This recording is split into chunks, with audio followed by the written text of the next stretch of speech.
This is a shagbark hickory,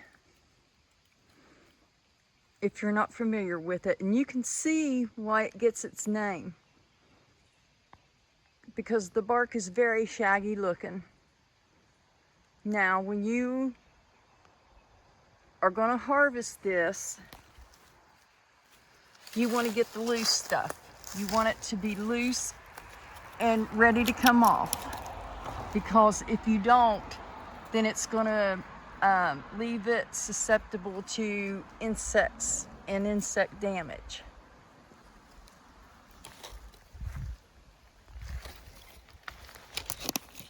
Is that one ready? Nope. Nope. That one was. It's a very interesting tree.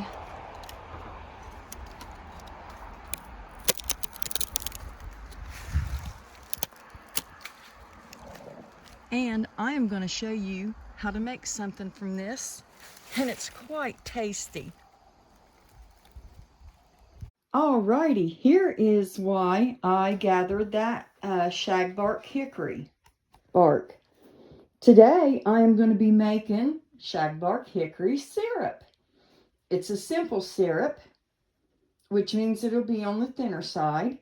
I have my oven preheating to 350 degrees, and I got my towel ready, and I'm going to use a roasting pan to do this so there will be more airflow underneath it, so it'll dry out faster.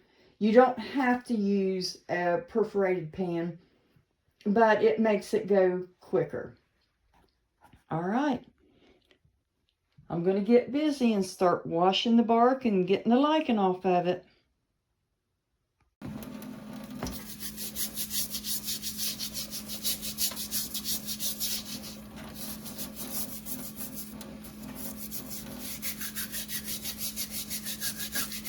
Once that bark gets wet, it's pretty easy to get that lichen scrubbed off of there.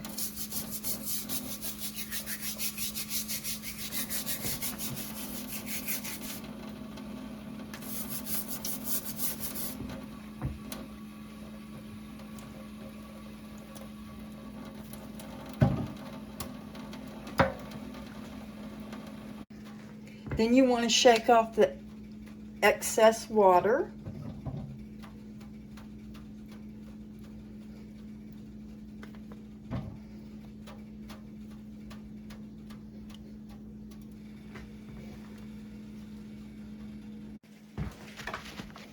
And I'm just going to pat off the excess water just a little bit. I have here about a half a pound. This is, the recipe calls for like a half a pound.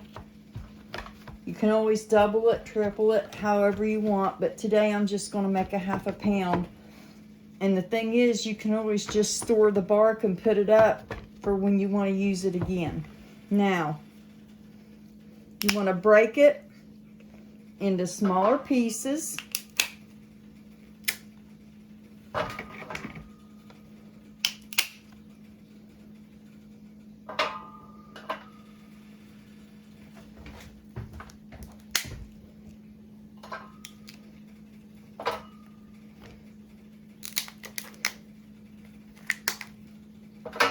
And then when you simmer it, it's going to give it a little bit more area to work with.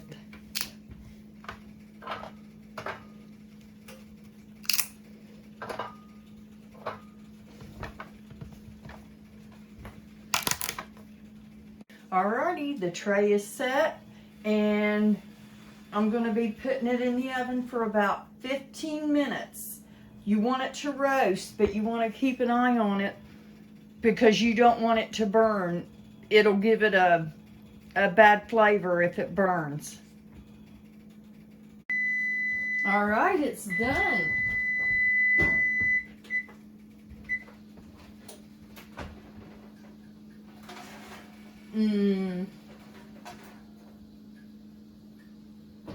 And it smells so good. Ooh-wee. All right.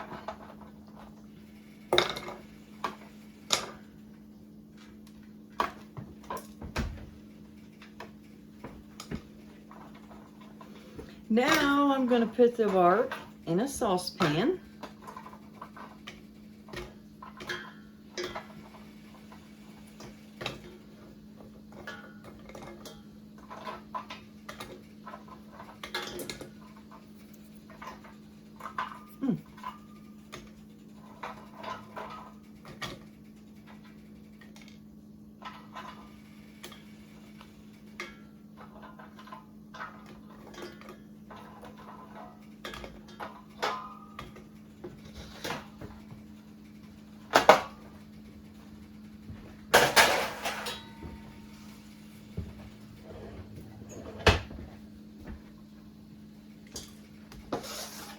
And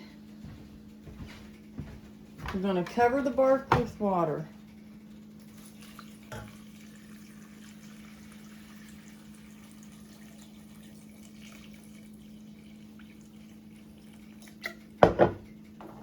A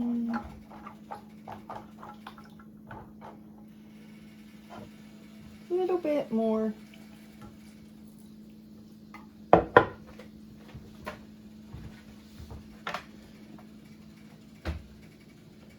Yeah, that's about right.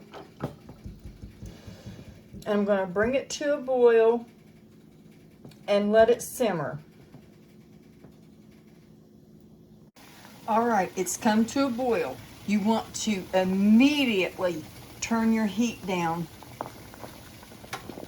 because you don't want this actually having a rolling boil. You want it to gently simmer because it's got a lot of tannins in it, and you don't want to boil it out into your water. You just want it to gently simmer. Now, I'll set the timer for 25 minutes.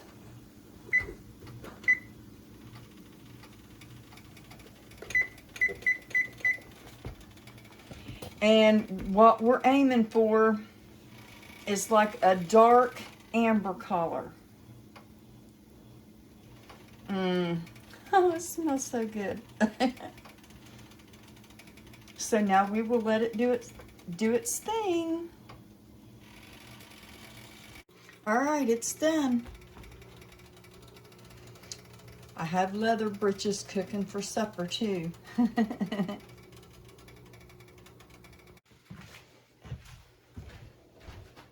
Now we're going to strain it.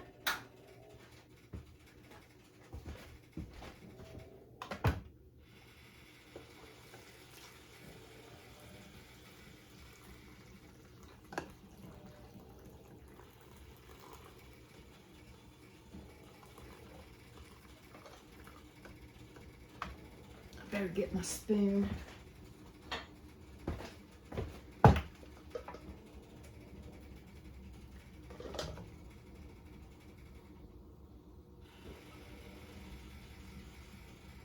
And you want to save your hickory bark because you can let it dry out and put it away. And when you go to bake something or put something on the grill, you can break it up some and put it in a little pan of water and give it that hickory smoke flavor, whatever you're cooking.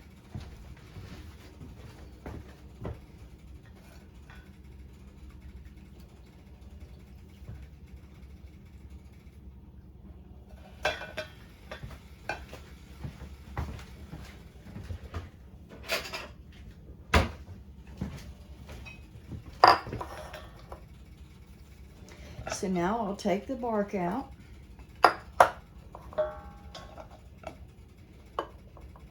Save it for another day.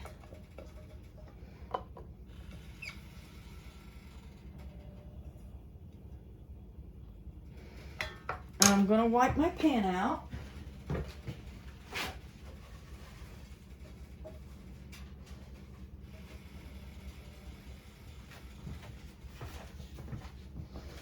And let's see, what did we end up with?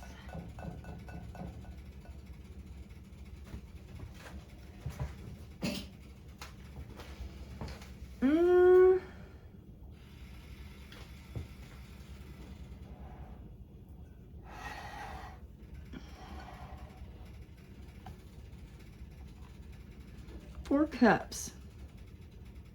So now what we're going to do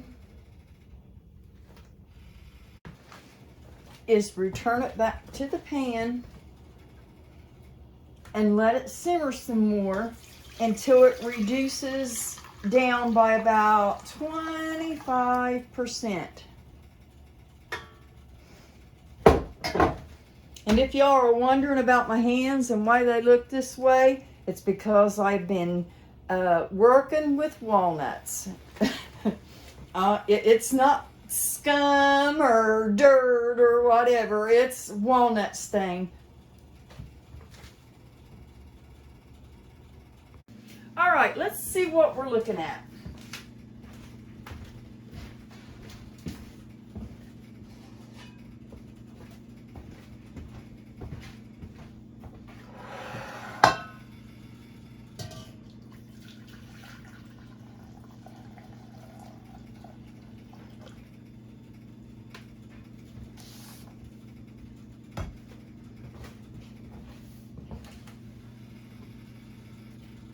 Yep, down to 3 cups.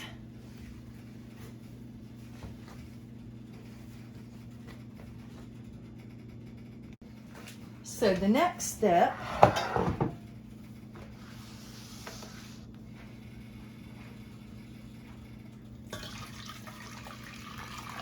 put it back in the pan, of course.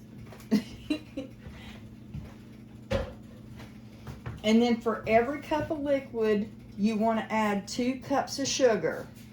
So we need 6 cups of sugar.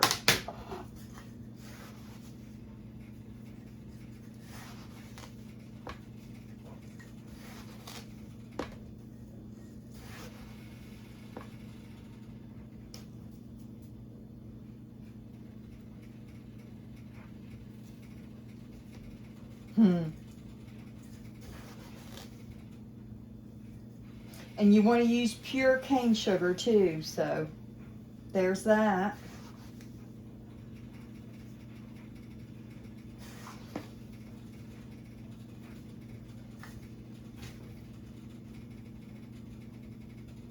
Alrighty.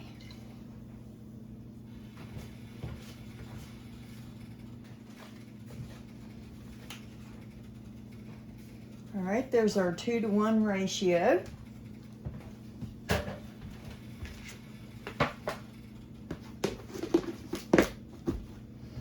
My hubby called while I was waiting for this to simmer down. Whenever I told him I was making hickory bark syrup, he got real excited because he loves it too. Okay, stir it up really well. And then we're going to put it back on the stove and we're going to let it simmer some more until it thickens up.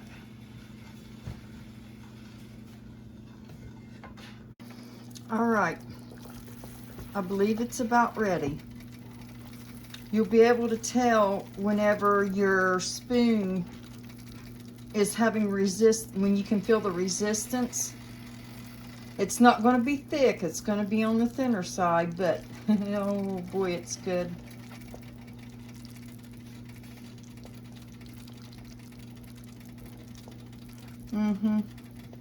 Yeah, it's ready.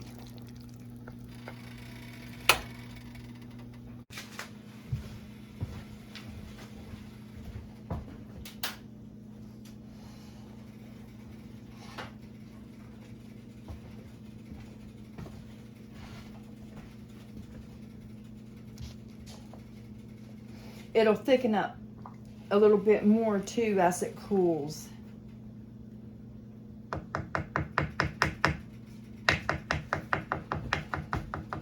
Oh, I know it's going to be hot, but I want to taste it. Whew. Oh boy. All right.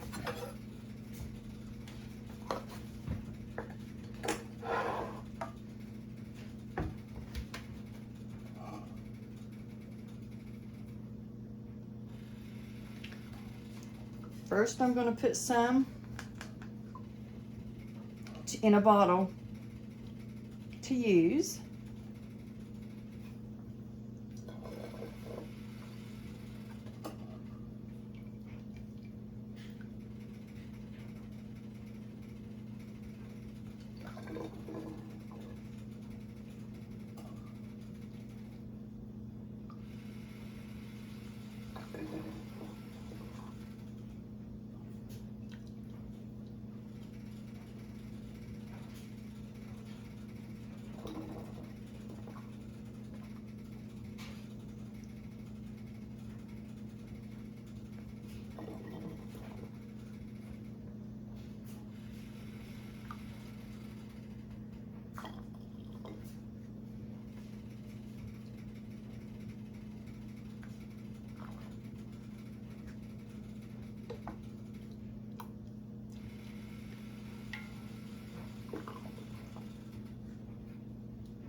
And of course I made a mess.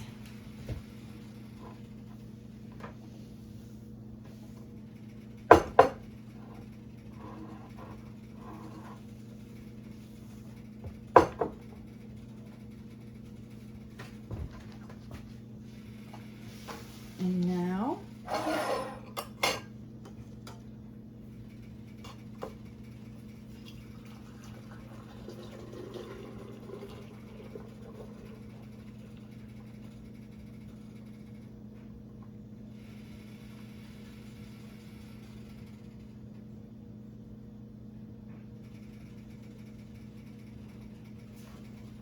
oh wow.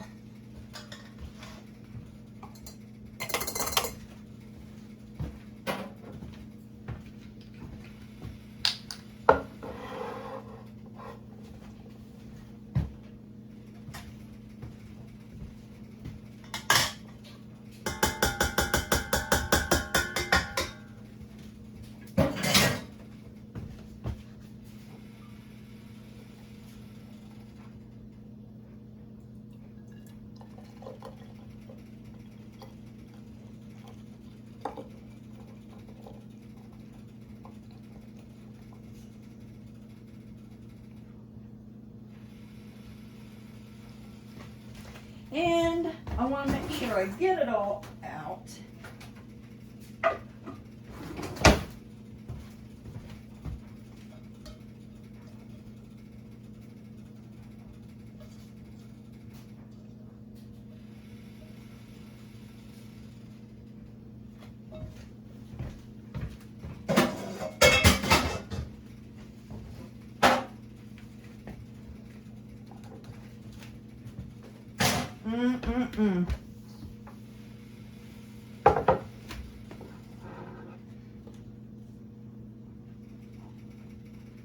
Pretty collar.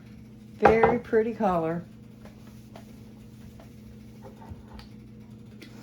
And that's how it's done. So now, I think that might give me enough time to go out and wash some walnuts. That's how you do it. One thing I forgot to mention, as far as shelf life, honestly, I don't know how long it would last. You store it in the refrigerator, but it doesn't last long enough for me to ever find out. All right, have a good day.